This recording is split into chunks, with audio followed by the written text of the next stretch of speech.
Hello, everybody, and welcome to another episode of Teaching with Inquiry Live. We are back. Last week, we did have March break or spring break. We call it March break where I teach. A nice little break in between the month of March, which is sometimes difficult to do. Tonight, we are going to be continuing on similar to what we did the last time. I did get a lot of really nice feedback about how much people enjoyed watching me walk through kind of some of the processes that I used to last time we talked about math. So tonight, I always am seeing teachers ask that one of the biggest barriers to entry for why they do or do not use inquiry in their classroom is often the lack of resources and research. And in all honesty, it is an issue. We are asked to be using inquiry in our classrooms. However, we're often not given any of the resources other than an iPad or the internet. And that's all we're really given. And we are left with this big, vast, wide world of the internet.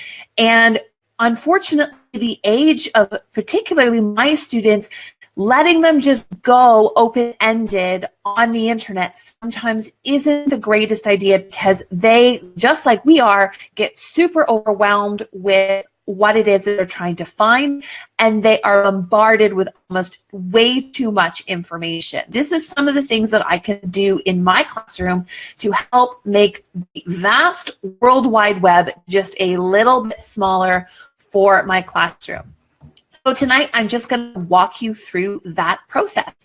And before we get started, I just wanted to introduce myself. Again, in case you are new to the show, my name is Patty. I am a split grade 4-5 teacher, and I have been teaching that for about 6 years now, and I love using inquiry in my classroom, and I have absolutely found that inquiry has transformed my teaching and allowed me to have the flexibility to be able to meet all of the needs of the learners in my classroom, as well as have a little bit of more time for me, which is important too.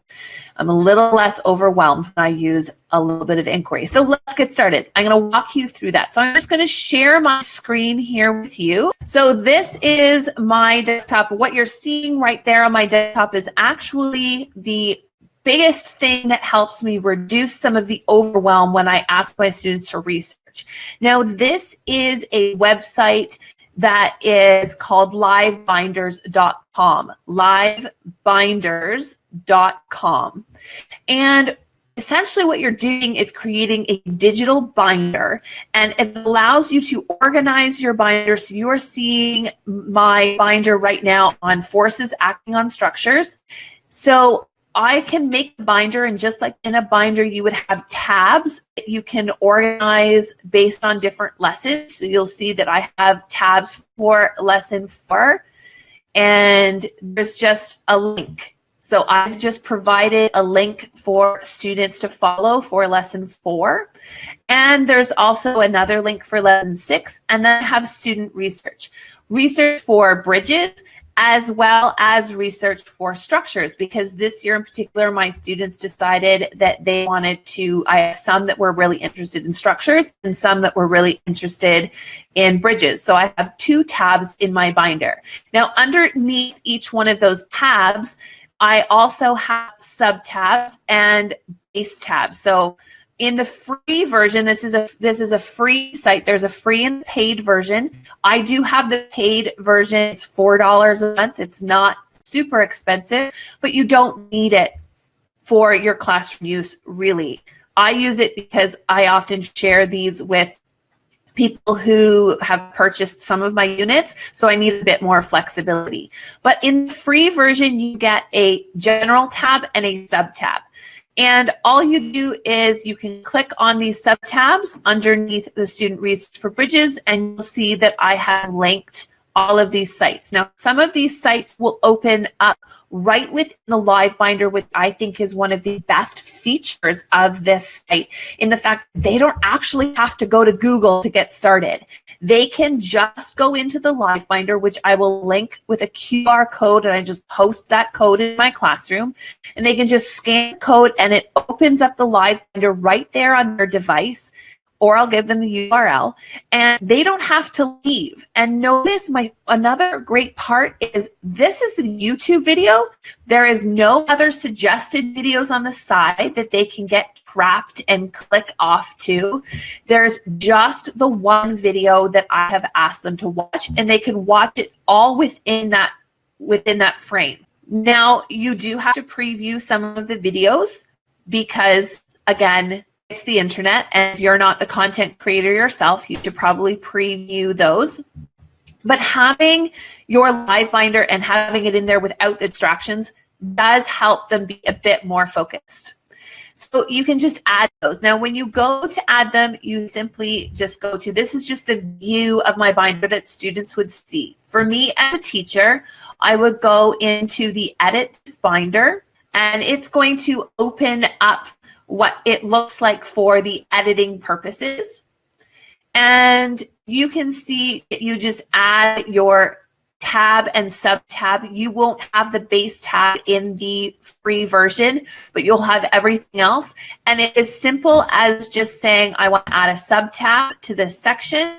It opens the sub tab. You can change the title to, say, if I had an article on arch bridges, and then you enter the URL for that and click insert, and it's right there, just like this one. And then it saves automatically, and you can just go back to your binders. So this is a great way for me to actually find the information, and it's as easy as me just copying in the URL. And you'll see that I have binders for almost everything that I teach and links for students for all of our science and social studies. So anytime I need students to do student research, this is where I go.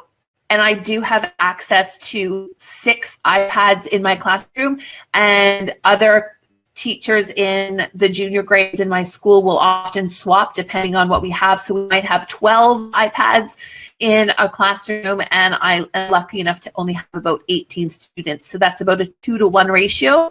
In a split, I can flip-flop so that my 5s will have the iPad when I'm with my 4s. My 4s get the iPad when my 5s are with me. So it ends up working out pretty well. Now, to find those resources, I often will start with Google Kids. So if I use Google Kids, every time you put the word kids or for kids after your topic. So if I was looking for arch bridges for kids, this will automatically populate some more student-friendly resources for your students. So you could include in your Livebinder, you can include pictures of an arch bridge, you can include the history of arch bridges, which you can just click on it, give a quick read, and think, okay, that might be pretty simple for my students to do. So you just copy that website URL, click over to your Livebinder, I'm going to edit that and add that into that arch bridge tab that I just created. And it's as simple as copying and pasting those pages in there. Now, sometimes you might not have access to internet resources. So what you might want to do, you might have a digital snow day, or you might have a supply teacher where you might not want to leave something digital for them to research, and you might actually want to have something printed. Or you might find something that is absolutely not in student-friendly language, and you as the teacher need to put that into a more manageable piece of information. Or if you've got students who are reading below grade level, most of the sites on kids' Google searches, when you put the for kids, I would say they're written where they're accessible to, say, the grade 4 or 5, but there are topics where they are just really complex and difficult for kids to understand. So there's a way to work on those too. As I said, I'm just going to drop this into the arch bridge so that anybody who has access to this Livebinder will now have the arch bridge article there. You copy it into that yellow box there, and you simply hit insert. And there it is, and students will have to link. So some, because the internet switched from HTTP to HTTPS, there is sometimes a conflict, and they can simply just click off of that, and it opens up the actual website in a different window. So you can see it there. You can't see it because you're not changing, but it opened it up in a different window. You just have that one view on my computer. So that's how you simply just add that into the Livebinder. But what if you don't have access to technology? What if you just don't have your students? You can't trust your students on there. There's other things that you can do. So on this arch bridge, now I got this great tip from my friend Christy, who is the TPT author from Two Peas and a Dog. She actually taught me this trick, so full credit goes to her, and it's very handy if you need to print it out. So there's a little Chrome extension. It's right here on my desktop, and this is PrintFriendly PDF is the name of this Chrome extension. So if you go to the Chrome store and you search the Chrome store for PrintFriendly PDF, you can find this little ditty there. Now, the best part is that what it does is it takes that website that you wanted to create or you wanted to use, and you click on that and it makes a PDF version of the text for you that is easily printable and actually looks decent on the printout. Now, as we all know, there's always going to be stuff that we don't necessarily need our students to read. So what can we do? Well, because this allows you to delete things, so if you don't want to waste the paper or waste the space on these images, if you click the image, you'll notice it just deleted that image. Now, sometimes I do find the images handy, so you might want to leave them, but this one down here is pretty big. So I am going to delete this bridge here, and you'll see that I have just a PDF that is easily printable for students that I could simply just put in a centers basket or a reading research basket for students who are looking to find more information about an arch bridge. So that's pretty simple. Now then you can print it onto your printer, or you can just click PDF and it will save PDF of this article just like you see it, which looks a lot nicer than the website. It'll save it for you just like that, which is kind of handy to have if you need an article really quickly to just use in your classroom without any technology. So that's another great tool. Now, what if you have somebody in your class that might need a very simplified version, or you want to know the readability of that website? Because sometimes I find if I want to just check out where the readability is to see whether I can use it as is or whether I need to simplify it or how much I need to simplify it. So I use a website called readability.io, and you'll see that I was using this yesterday, so it's still got my text from yesterday in it for my guided reading story. And we'll see if it lets me do it, because it does limit you. It's a free site, but it does limit you to how many times you can check the readability of an article. So if I copy the text here, and I go over to the readability.io and I paste my text into here and click measure readability, it's giving me a D, which means that this text isn't highly readable. And if you go down to the Fresh Kincaid grade level, which is a good indication of the grade level of reading, you might recognize that from the Microsoft Word spelling and grammar check. I like that it gives you a bunch of different grade levels, and you're going to see that this one is pretty high. So there's a couple of things that you can do. It does identify for you what you can take out or why it's so difficult. So this one just looks like there isn't too many sentences. It doesn't look like they've got very much punctuation in that paragraph. So if you add in that and you make them shorter sentences, your readability level is going to go down. So short, simple sentences with less, anytime you can change out multi-syllable words for smaller, less syllable words, and less words per sentence, you're going to lower the readability level. So this doesn't mean necessarily writing everything, but you can take a text and just simply modify it quickly so that you can instantly affect the readability level. So yesterday I was doing a story for my shared reading for this, And I needed I'm just pulling it up here for you. I needed to see what readability was, and I needed to adjust it for certain students. So if I just looked at what that readability was, I'm just going to share this with you so that you can see it. But this is an article that I used readability yesterday in order to make sure that this fit the reading level of my students, because I'm going to be using it as a shared reading text. So I wanted to be able to use with my students. So I put it into Readability.io, and this is a story that was adapted. It's a public domain story, so free for me to use.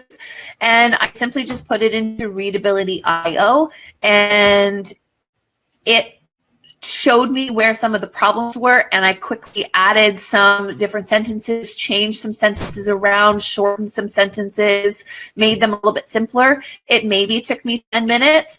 And then I have a story that went from a 6 level to a 4.9, which is right the target where I needed it. So it definitely saves me some time and gets my readability of those websites down and make sure that I can use them. Another thing you can do is simplify and summarize text. If you have Read Write Google, you can use that. Mine doesn't seem to be working right now, but if you have Read Write Google, I'll link you to a great video on YouTube that describes how to use it. Oh, there it is, but it's not letting me use all my features for some reason.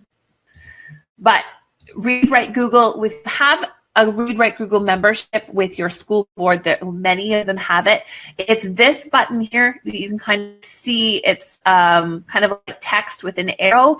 You'll see that there, and it will summarize your text, and then you can change, increase and decrease the simplification of that text all through here. You can also get Google Read and Write to read the text to your students, pause it, highlight it, define it, and do lots of other things. If you have students with special education needs, and they might have a STIA claim device, it's a great thing for them to have.